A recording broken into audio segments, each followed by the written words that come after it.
வணக்கம். நான் Taniya's organic form manager Senthilkumar பேசுகிறேன்.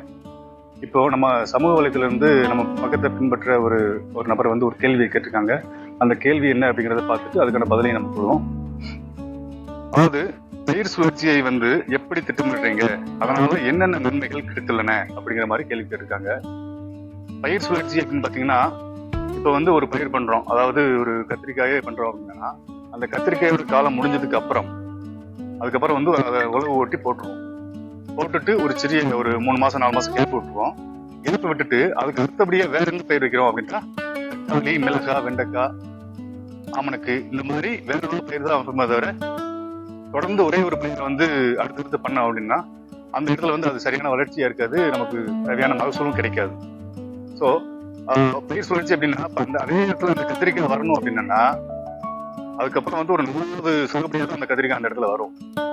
நம்ம வந்து வேற ஒரு இடத்துல வந்து அதுக்கான நிலத்தை வந்து தயார்படுத்தி வச்சிருக்கோம். கத்திரிக்காய் இந்த இடத்துல போட்டோம் அப்படின்னா இன்னொரு இடத்துல வந்து இது முடியறதுக்குள்ள இன்னொரு இடத்துல போட்டுருவோம்.